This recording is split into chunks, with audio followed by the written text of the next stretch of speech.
You are listening to Cartoon Buffoons with Vin Forte, that's me, and... Mady G, that's me. Oh, man. It's exciting. I've been looking forward to this. The holidays are over. Holidays are dead over. They're dead over. They're over. We're into a new meme season. Somebody's touching my spaghetti. We're already in 2018 and somebody's already touched my spaghetti. People are eating Tide Pods. It's crazy. Crazy. The forbidden fruit, they call it. Forbidden fruit. I was at a store yesterday and I saw a big bag of them. I was like, ooh, getting me a whole big bag of candy tonight. Apparently they're locked up now. Are they? Yeah, like how people like lock up spray paint cans. It's like locked up the detergent pods. Oh, man. They do look... I saw some channel I follow on YouTube that makes candy. They did a whole thing about... Lofty Pursuits. Yeah, Lofty Pursuits. They did a whole Forbidden Fruit episode. I like to watch the man rub the sugar on the cold table. I do, or too. Is it the hot table? It's like a warm table. No, I think it's the cold table, because it's got a... He would burn his hands. Is it cool? No, because he's got gloves on. But I think that's just a sanitary thing, right? Like, because he's... This isn't a candy-making podcast. But that guy's so... Because he's got, like, such a sweet voice. Like, you could tell he's such a sweetie. I know.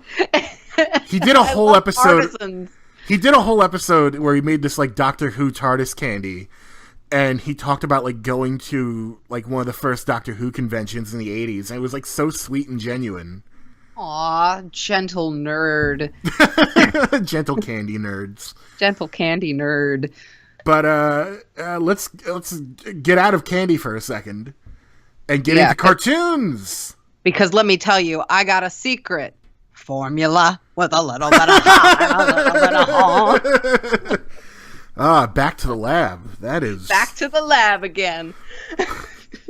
We are, if you're not sniffing what we're smelling or putting out, I don't know. That doesn't make any sense. I just said the same thing in two different ways. But you know what I mean. If you're not picking up what we're putting down, it's Cartoon Network Groovies. Sure is. And later on in the episode, we're going to be talking about What a Cartoon. We're doing the little segments because we did shows, we did films, and now we're doing shorts. Oh yeah, we're going all in on those shorts because the holiday season's over. It's time to put our shorts on and get ready for spring, except I think when the holiday season ends, winter like technically just started. I know, like now we're getting into the thick of winter now. Like, I mean, I'll still wear shorts. That's not gonna stop me. I don't know about you. I got my Hawaiian shirts all picked out. I got my sandals on. No one can stop me from wearing shorts in a blizzard. I know, really. No one can rip these jorts from my form. Shorts. Oh, God. Well, I was watching something recently that was filmed in, like, 1998, and just every person was wearing jorts. I mean, most of my pants selection are cut-off jorts. I'm not going to lie. I have corduroy jorts. I have jorduroys. Oh, I used to... You know what? Before I knew they were called jorts, when I was a kid, me and my friends called them shants. Aw, that's cute. I'm just like, jean shorts. No, we called them short pants. We called them shants. Short pants. Okay, back on topic. So, what groovy has stuck in your mind? Oh my God. Specifically. In my mind, it's gotta be the soul-coughing Rollin' Groovies. I'm rolling. Because it's like the perfect mashup. Like, it's like Soul Coughing are known for using weird instrumentation and like old timey instrumentation at that, and it fits so well with like this like highly detailed like rotoscoped Betty Boop cartoon. Yeah, it's because it nails the like tone of the song and like Doty and his whole thing. Oh, I'm also just a huge Mike Doty fan, so I am too. I love him. I should repost that picture of me and Mike Doty, where I'm jealous. Where I'm just like, that was when I bought a bass amp off him. Oh my God! He was selling a bass amp, and I went to his apartment and picked it up. And that's very cool. He's a very good musician. I am a fan of the old soul coughing, which, interestingly enough, I believe means throwing up. Yes, which I'm not a fan of. No. But yeah, I love Mike Doe. He's the kind of artist where not every one of his songs is a home run, but like when he hits a home run, he just knocks it out of the park. Yeah, I absolutely agree. Like, Super Bon Bon, I'm a big fan of, even though it's a hit. Like, I feel like also the music video, it fits it. There's like this weird, almost like circusy, chaotic atmosphere to it that is attracting to me. But I think that probably a lot of people around our age have learned about soul coughing because I think that they were appealing to the generation before us. Because I know I was too young at the time to like listen to a lot of their music, like their other stuff. Hold on, I gotta cut you off right there because in the background just now, I don't know if anyone else heard it, but was that Nori? That was Nori. Yeah, I was hoping it didn't get picked up. She made a big yawn, and it was like a. Because after this, she's gonna go on her WALK, and I think she's like sensing it. Yeah, the unofficial third member of this podcast, my dog Nori. Nori, what do you think about soul coughing, Nori? I'm pretty sure she loves it. I mean, I'm bumping it a lot in my own home. But what I was saying before, like, I think that a lot of their music was pretty mature for the audience. Like, they were having, like, they had a lot of songs played on Cartoon Network. Honey, shush. They had a lot of songs played on Groovies. They had at least two. They had that and Circles. And Circles. I don't know if there was a third one. I think there was just that two. I think it was just those two, but Circles was great because that took the theme of the old Hanna-Barbera. Like, rotating backgrounds. Yeah, like we're just going to be really cheap and reuse backgrounds all the time. Yeah. And Fred and Barney like, just being stuck in a loop. It's so weird that such a, like, subject-wise anyway, mature band got picked to, like, have their songs played alongside cartoons for, like, in between commercials on a kid's cartoon channel. Oh, yeah, well, I often equate that with They Might Be Giants as well, because they were also in that camp where it's almost like planting the seeds for, like, a future generation of fans. But They Might Be Giants had already been around for, like, a while, and they were on other cartoons. Like, they were on like, Tiny Toons a bunch. They had, like, Malcolm in the Middle, all the music in Malcolm in the Middle. But I think that was after Groovies, or during the late end of Groovies. But, like, they had a younger audience, too, and they've been a cult band since, like, the 80s. So I think that their audience, like, skewed younger than Soul Coughing did because they were like a garbage, like, punk rap group where everyone did heroin, like. Yeah, and like also the Flintstones, right, like everyone in the band is doing heroin and their music is showing up in like a Flintstones cartoon, like Cartoon Network. Yeah, and it's kind of bizarre though, because as an adult I appreciate their stuff so much, but as a kid I'm like, oh yeah, it's just some like Flintstone stuff played over and over, like that's fine. And it's weird which Groovies hit you more as an adult than they did as a kid, you know. Oh, I remember. Were there any Groovies that, because of their art style, like, freaked you out? Oh, yes. Well, Adam Ant, for some reason, freaked me out. No, I was, that's exactly the one I was thinking of. Oh, shit! But it's specifically his design, though. I don't like his, like, weird monkey face. Yeah, he had a weird face, but, like, the design of the monsters in that were, like, these weird, lanky, like, paper monsters. It is, yeah, it's defo freaky. And there's like a undercurrent of like nuclear explosions going on. Mm-hmm. It's definitely kind of like disturbing imagery. And then, oh yeah, so Josie and the Pussycats is one that like everyone's always loving. Everyone's always like, oh, look at that good art style, those good style changes, all that.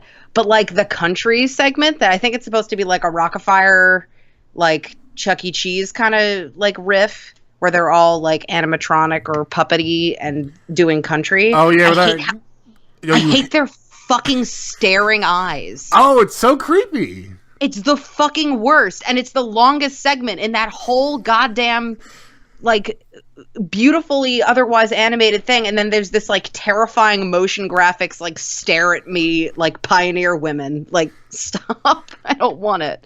Just a bunch of dead-eyed pioneer women stare. Don't you hate when that happens? I know. Oh, it happens to me every Sunday.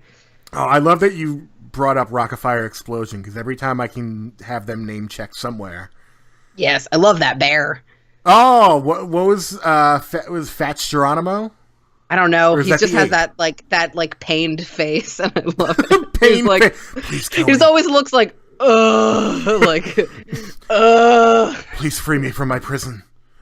By the way, I just think for this episode, for those listening, you're going to hear my dog a lot. She's very needy right now, and she keeps putting her hand on me. I do not think people will mind.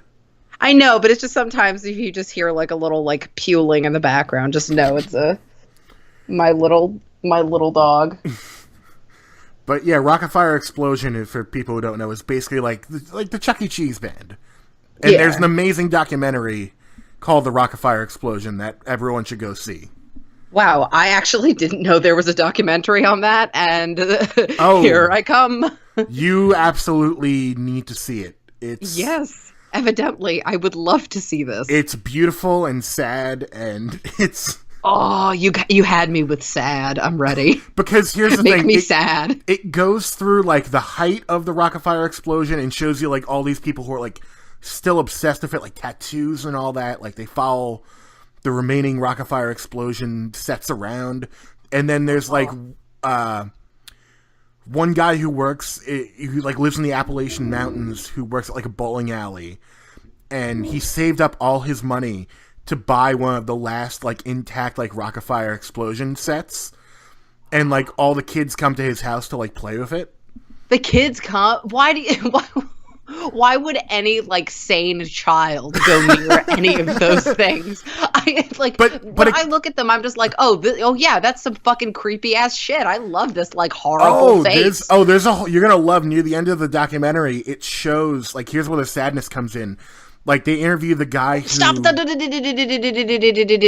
not give it away, though. Okay. I'll watch it. Fair enough.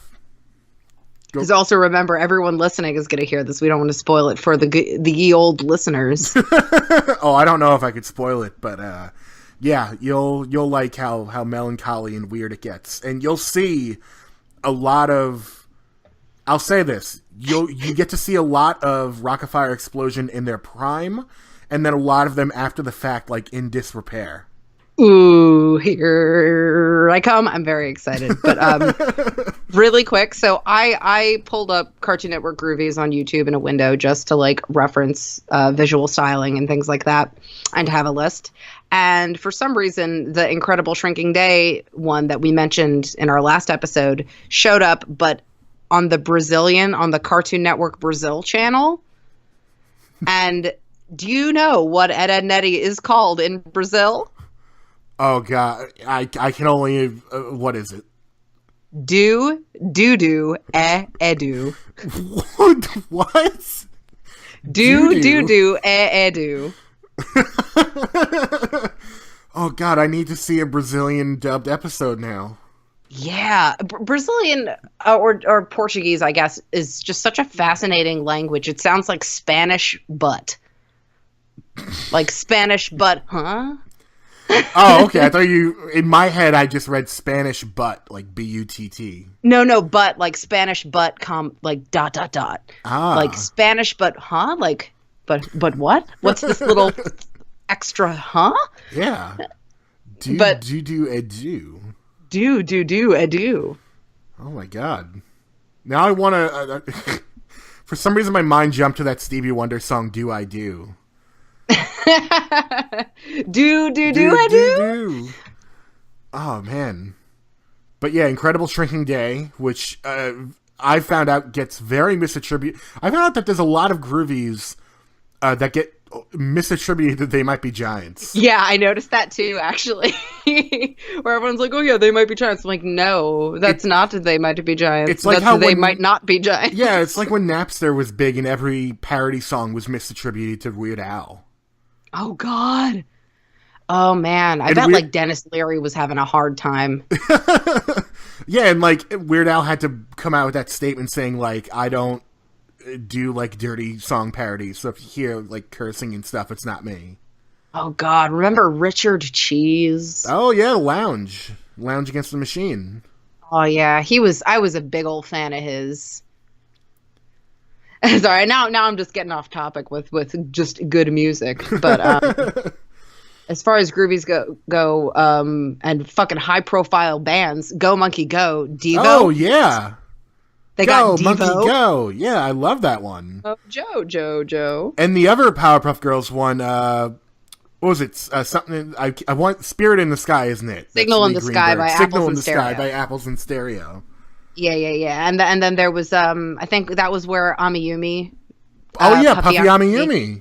Yeah, that's where they kind of like got their in on the Cartoon Network scene, is in Groovies. Yeah, that's right. Yeah, and then the because they were doing like a Ramones sort of riff. I don't think that was them.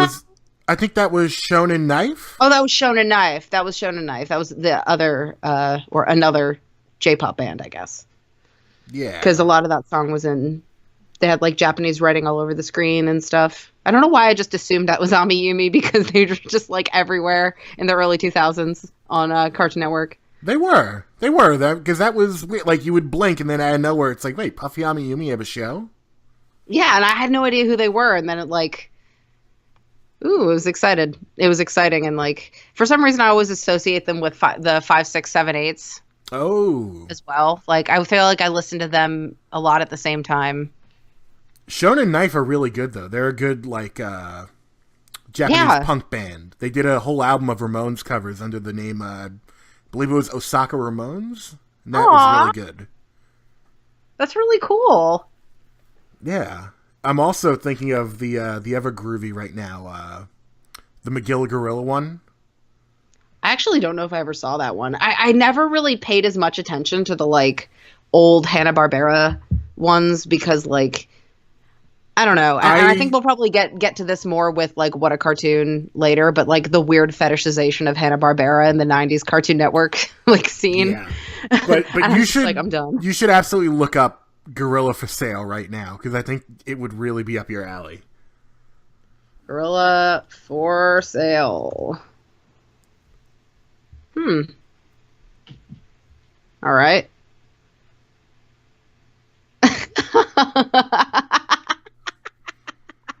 Something about this is very funny for like okay, so for those listening who haven't seen this one, it's just like the smoothest jazz. It's like the smoothest of jazz and like really slow motion Magilla Gorilla clips, and it's like a gorilla for sale. Yeah, it's like we got a gorilla for sale. Magilla Gorilla for sale. Magilla Gorilla for sale. It's very like weird. Yeah, it's almost like a sexy Magilla Gorilla. Yeah, it is like strangely sexy. Okay, so she's, by the way, yeah. Everyone at home, dog is huffling and barking a little. So once again, pardon my small woofing thing. Calm those floopy ears. For those of you who don't know what she looks like, she's a little black Chiweenie, a little Chihuahua dachshund, a little wiener dog, and I love her. Okay, but back to Groovies. Yeah, Courage the Cowardly Dog, super good. I'm going to try not to talk too much about the ones we did last episode because I know we mentioned a lot of the Courage and Ed, Edd n Eddy. But, you know, we started off with Dexter's Lab quietly. But which do you prefer? Dexter's Secret, which is, I think, a newer one. I'm going to say Back to the Lab. Because I like the that was Prince Secret Paul more. I personally like Secret more, which is interesting. Because Back to the Lab again is a classic. Because yeah, it says Secret is from 2010. What? The Secret Formula. What about the one? What about the one Formula? Coolio did? Did Coolio do Back to the Lab? I think. No, he did. What's his name? Oh wait. There were so many fucking Dexter ones. What the fuck? There were a lot. I see. Oh yeah, what's his name? Yeah. And it had fucking Grimm from Billy and Mandy in it. Yeah, and then there was the Will.i.am one, just called Secrets. Yeah, I think that's the one I like. Yeah. Is that Will? What the fuck? Yeah, that was a pre. No, it wouldn't have been pre. But yeah, you're absolutely right. That is Will.i.am. I guess I just like don't recognize his older look. His like. Yeah, I think it was pre Black Eyed Peas. It was good. I don't know. I like it. It's like, I don't know. It's funky and it's cool. Back to the Lab is also 2010, or maybe I don't know. No, it's coming out of Cartoon Network Brazil again. Why? Why am I getting Brazil? I don't know. Ugh. Yeah. Do you remember the Jabberjaw one? Yes, I do. The fucking ska.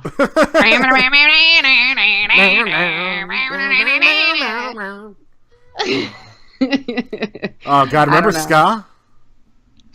Remember ska? I remember ska. Real Big Fish, Catch 22. Save Ferris? Bank Shot. Streetlight. Operation Ivy. Yeah. Streetlight Manifesto. That's my new ska medical drama, Operation Ivy. I'm here all week. Oh, and Courage. Oh yes. Yes. Man, we're and El Kabongs. That was a fucking weird one. Oh yeah. The art style for that one was real funky. Oh, what about, here's one that people don't really talk about, the Porky Pig one. Ew. Oh, you didn't like the Porky Pig one? Is it the Wascally Wemix? No. Wascally Wabbits, Elmer Fudd. I for some reason I got the thumbnail confused. The Porky Pig one is apparently called Pork Jam. Pork Jam. Because I don't like the Wascally Wemix. I don't think I've seen that one. Okay, yeah, no, I remember this one now because it was on a lot when I was younger. Yeah, I'm not as into the remix ones of like the old Looney Tunes stuff because it's like pre-Pogo but not as good. I'm looking up Wascally Remix right now. I haven't seen that one.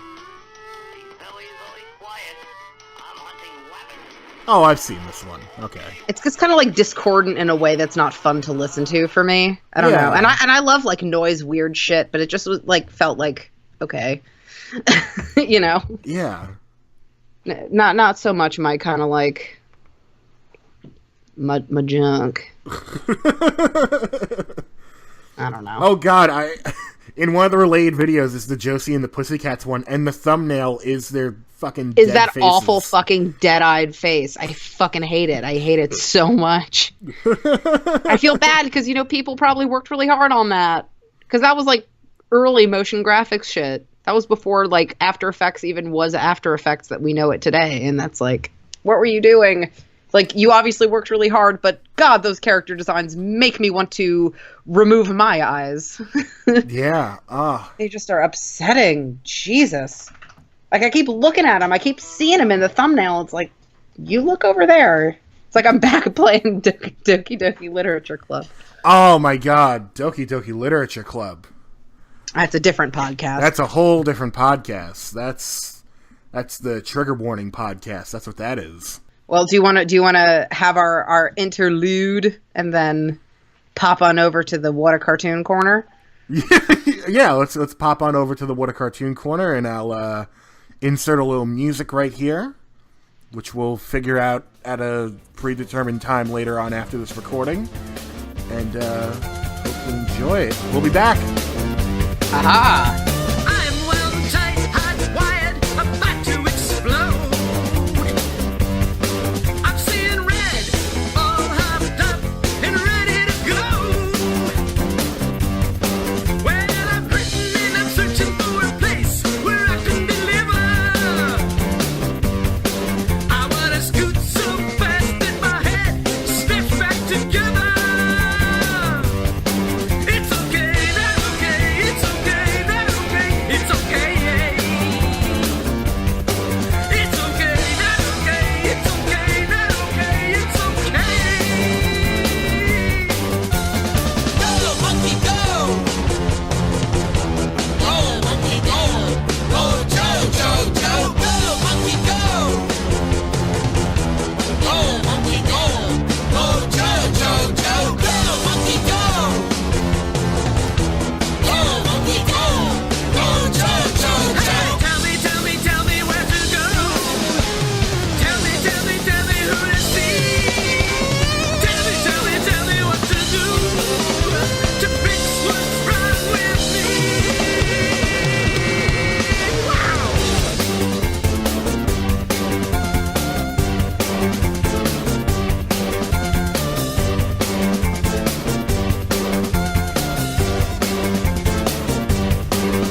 Oh, this is terrible.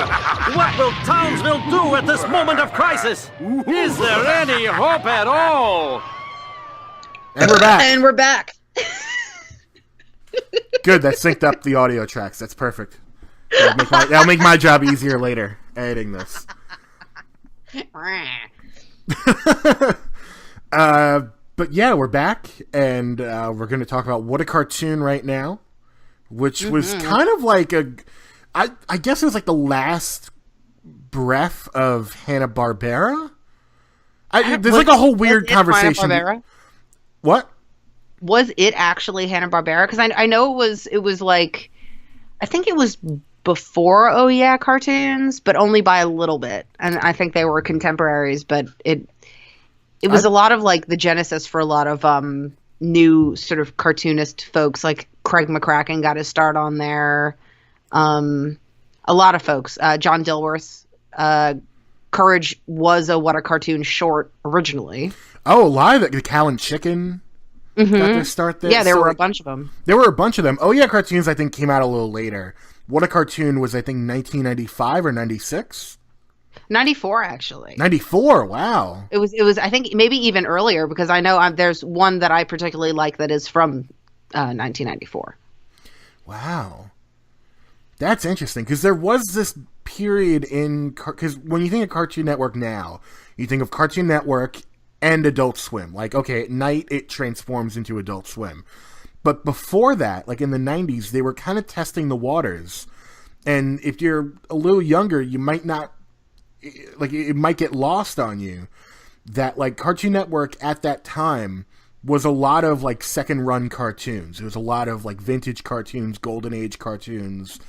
But they would experiment, like, late at night or in, like, even, like, the primetime hours with stuff like What a Cartoon. Big example would become Space Ghost.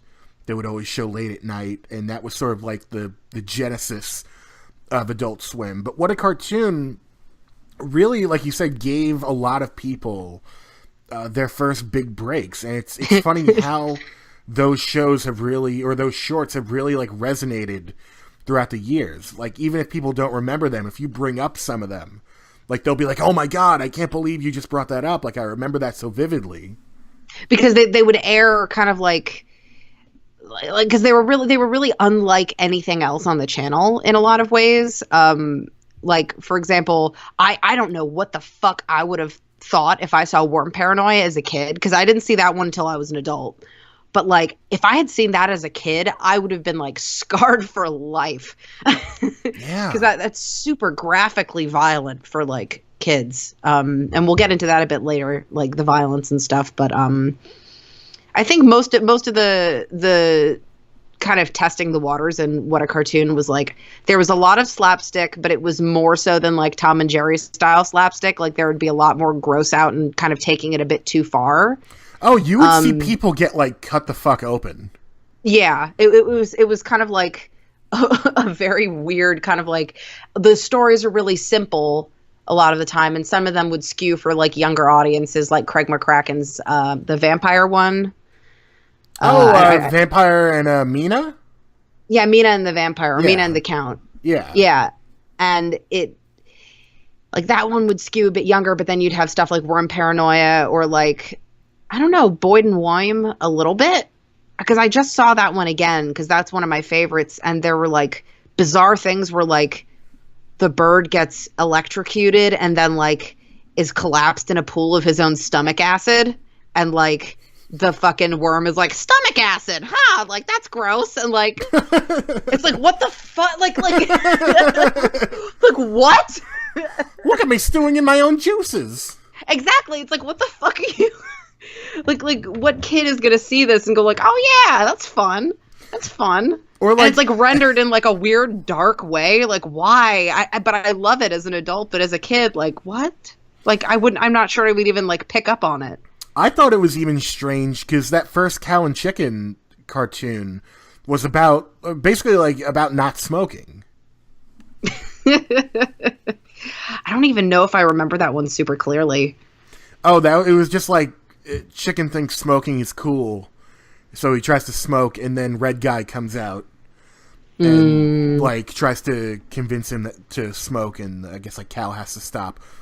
I'm going off on a tangent here because I just remembered, like I always do with Cow and Chicken, that in the canon of the show, their parents are just like bottom halves of bodies. Yeah. Oh, fuck yeah. No, Cow and Chicken was one of those shows that I watched a ton of as a kid, and I would always watch.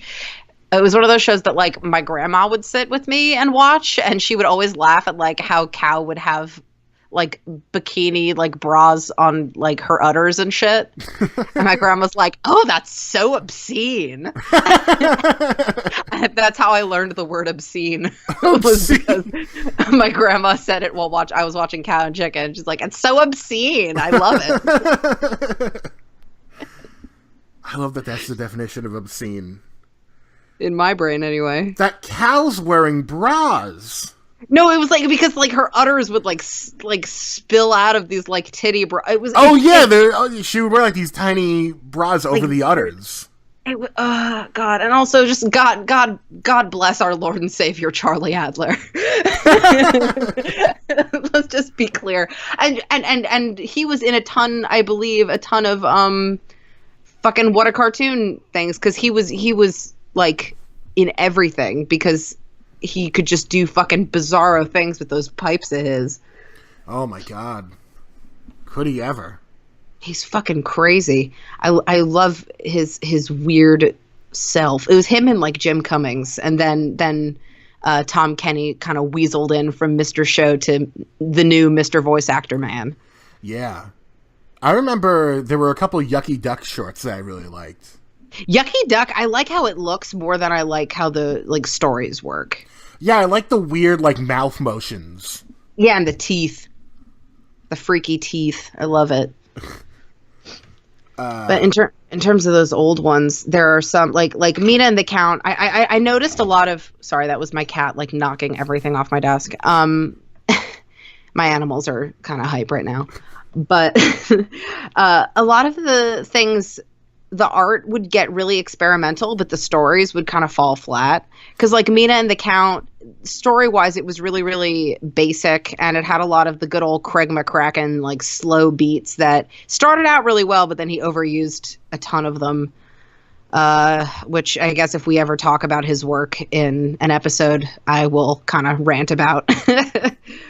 But you know, he in that old thing, he used a lot of in Mina and the Count, he used a lot of like beautiful frames, kind of like old silent films, and the shots would be framed really beautifully, and you'd have a lot of visual elements that were really exciting, but then the story would be like something really flat, like, oh, a vampire comes into the house, little girl isn't scared of vampire and likes vampire, they are friends, good night. Like, it could be a little more in depth with a little more of an interesting story. Oh yeah, absolutely. I'm just looking up titles of ones to jog my memory, and one that, speaking of what we were talking about before, of like animation styles that would freak me out.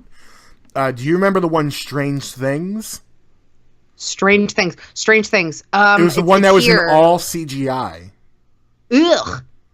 Ooh, shit. I don't think I actually remember this one. I don't think I saw this one before. It looks like an old video game. Looks like PS1 graphics. Looks like something. Looks like a reboot. Yeah. Oh, stop it!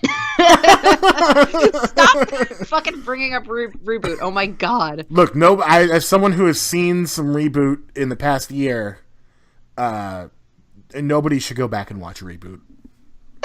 And this is from someone who loved reboot. We're gonna have to do an episode on it, and I'm gonna have to do it. We're gonna have to eventually, but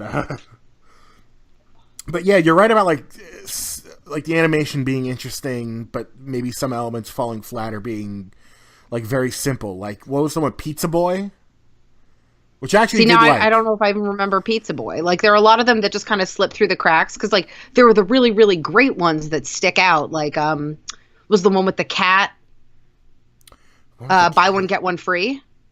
Oh, yes. Yes, I know what With you're the cats, talking and it about. has like my favorite trope ever where like someone yells at a cat and threatens them with like the violin factory. And it's so morbid and awful, but I always love it whenever it shows up. Or like with a horse, like I'm gonna The glue send you to the factory. glue factory if you're like bad. And it's like it's so morbid and terrible. Well, you know, something that everyone can agree with is that theme song, which I'm going to play now.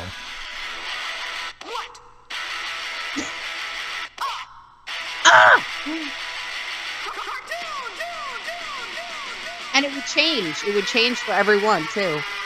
Oh, yeah. This one is for Fish and Chip, which I actually really like this one. That was Butch Hartman. Oh God, fucking Butch Hartman. He's a thing. Yeah, but Butch Hartman and Seth MacFarlane both got their start on here too. I know. I was gonna bring that up. What's your thoughts on? We'll leave Butch Hartman out of it for now. On Seth MacFarlane, because I feel like at that time, because he had done some work on Johnny Bravo. He did was it Larry and Steve, the What a Cartoon short. And obviously those early seasons of Family Guy. I feel like he was kind of like the man of the hour at that point. And I don't know. But looking back, I don't know if that was like rightfully deserved. If that makes sense, like in hindsight, because he's not good. Okay, I'm sorry, because like I love Johnny Bravo and I love a lot of the stuff that he worked on. But like it's a different thing where you're working part of a team and like there's like checks and balances put in place, and then when you give him his own shows, it's like no, right? Like because you know, and I'll be fair, like there have been episodes of his shows that I have enjoyed, especially as a teenager. You know, that I did go through an American Dad phase, 99%. Because of Roger the Alien. Well, that's the thing. I think that a lot of people who hate on him now, and I'm certainly one of them, I can't lie, there was a point. I also can't deny that there was a point where I was like, oh, this guy's like kind of funny. Yeah, because it was back when adult cartoons were still kind of new and everyone was kind of trying to be The Simpsons, and he was taking it a little further than The Simpsons and kind of bringing it into something a little more like graphic or ghastly. Yeah. And like South Park was doing it in their own way, and so it was kind of like trying to split the diff between Simpsons and South Park, and I think that's why people got interested in it and interested in his kind of storytelling style. But then like he just got too into his own shtick and then like kept just like beating his own jokes into the dust, and like the art style was super like stiff and creepy and not in a fun or interesting way, like, you know. And then he's got his whole kind of like weird midlife crisis Rat Pack shenanigans. Like, I don't know. I've already spent more time talking about Seth MacFarlane than I'd like to. But yeah, I just found it interesting because like I think a lot of people would deny that there was a point where they actually enjoyed something he did. Oh no, fuck. I was absolutely a fan of like some old Family Guy and some American Dad for sure. But I was also like, I also didn't have a very good sense of humor when I was 14. Yeah. You know, I was a bit of a bumblebutt and like, no, like, of course I liked a bunch of like crappy anime. I liked a bunch of like dumb problematic shit because everyone did when they were 14 and didn't understand how the world worked and everything was a joke. Yeah. You know, and then once you have some perspective, you're like, oh, this is actually really, really stupid. Like, yeah. I just think that like, for me personally, and again, I haven't seen a ton of Family Guy in the past, like, 10 years, I guess. But the original appeal of something like that was, like you said, that it was kind of like the next step in pushing the line from something like The Simpsons. And very quickly, that turned into, like, hey, let's just reference stuff all the time. Well, one could also argue let's just have really that, like, lazy writing. one could argue that What a Cartoon almost was like the genesis of this. And yes, she's yelling. She screams. She screams. Look, Nori, we all don't like Seth MacFarlane. I know. She screams. She says, "Why does it have to be so vulgar? Nori doesn't cuss in her raps to sell records." But one could almost argue that, like, What a Cartoon was kind of the start of the edgelord kind of culture, because, you know, there were a bunch of them done by Ralph Bakshi, edgelord, like the Marquis de Edge. Yeah. You know, where he's an incredible draftsman and an incredible artist and has made lots of, like, beautiful films. But he is, like, the biggest edgelord in the universe, and then, like, gave birth to Duke Edgelord John Kay, the Nickelodeon side, and Duke Edgelord John Kay. and then, you know, that kind of shit, you know, bred into What a Cartoon, which then bred into Adult Swim, which then bred into, you know, stuff like C-Lab 2021, and, you know, everyone was trying to push the envelope and push it further and further, and then, you know, Dane Cook 2000s, everybody's yelling, everybody's screaming about their dick. I like that jump to, you know, Dane Cook 2000s. I know, because that it's a logical, like, progression where everybody's like, "Oh yeah, Kool-Aid man, my dick," you know, and then Kool-Aid man, my dick. Yeah, Kool-Aid man, my dick, and then that gets put into fucking, you know, Pee My Pants, Family Guy. You know, I want to piss. I'm the Swedish chef. You want a piss of pee? I'm gonna piss my pants. I'm just picturing someone going up to someone else and, like, giving them a high five. Like, "Hey, Kool-Aid man, my dick." Hey, Kool-Aid man, my dick. I just shit and farted a little bit. Yeah, but, you know, that's just kind of like what things were like until, like, 2013. And then 2013 is when everyone's like, okay, like, like, maybe this isn't that funny. Or I saw a pretty funny, I'm going to reference a blog post in a podcast, but I saw like a Tumblr post recently where someone was joking about, like, "Oh yeah, 1998, everything's gay, ha ha ha ha." Then 2008, maybe we should stop calling things gay. And then 2018, everything's gay again, but this time in a positive way. It's just weird. It's interesting how, like, the internet, like the burgeoning internet, created this, like, wider social consciousness that affected our humor, and I think overall in a good way, because I think you can walk that line with being edgy in a good way. Yeah, I know we sort of got off the topic of What a Cartoons. So let's quickly jump right back into that, and then we'll wrap up. What do you think is, like, the lasting impact of something like What a Cartoon? I think that we have a huge archive of weird experimental content that we can have at our disposal, so we can look at and learn from and take what's good and leave what's bad. I think that it's neat to see where a lot of now big names in cartoons have come from and where they started, so we can kind of get an idea of where we're all at as artists with our work, speaking from the artist perspective, or at least that's what I'm doing with it. That's what I like about What a Cartoon. And it's also a nice example to show, like, yeah, a lot of these cartoons seem to have this overarching, like, influence from Hanna-Barbera stuff, and some do it well than others. Like, some do it more well than others, and some kind of have their entirely own, like, their own new style. And I think it's interesting to see how a lot of artists build off of the same sort of frame of reference. Yeah, absolutely. And I think if you brought up Oh Yeah Cartoons before, I think that show probably would not have come out if What a Cartoon had not, like, really taken off for Cartoon Network. And then we wouldn't get Chalk Zone. Rudy! The Chalk Rudy! The Chalk! I wouldn't mind a Chalk Zone reboot. I would. It'll be like Cintiq Land. Everyone get their drawing tablet. I paid $2,000 for a TV screen. The Wacom Pad, Rudy. The Wacom Pad. Rudy, use the transform tool. No one will know. Rudy, you gotta catch the Dreamweaver. Like, Rody, do you have all of Kyle Webster's brushes? Some industry humor. Anyway, the dog is circling me like a shark, so I need to go. yeah, we got to get out of here.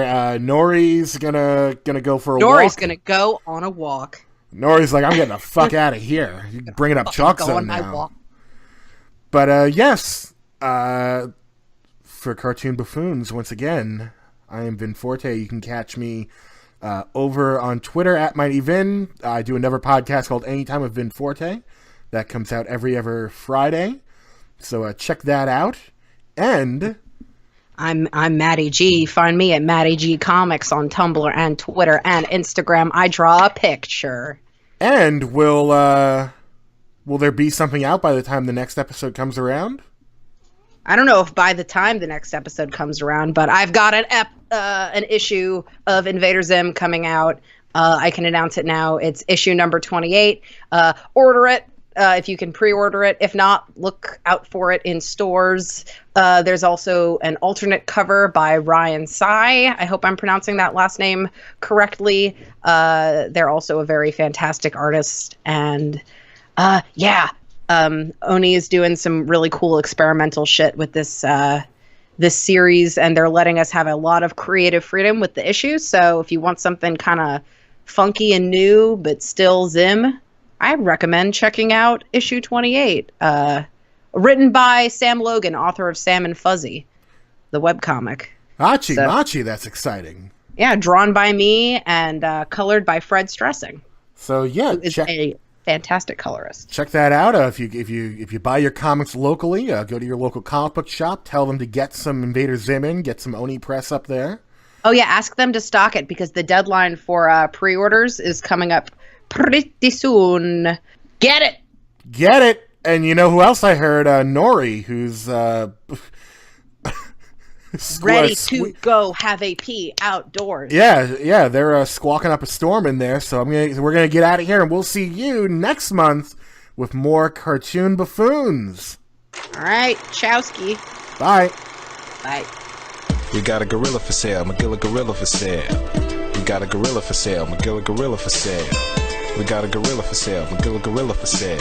Won't ya buy him, take him, try him. We got a gorilla for sale, McGilla gorilla for sale. We got a gorilla for sale, McGilla gorilla for sale. We got a gorilla for sale, McGilla gorilla for sale. Don't you want a gorilla you could call your own? A little gorilla be with you when you're all alone. We got a gorilla for sale, McGilla gorilla for sale.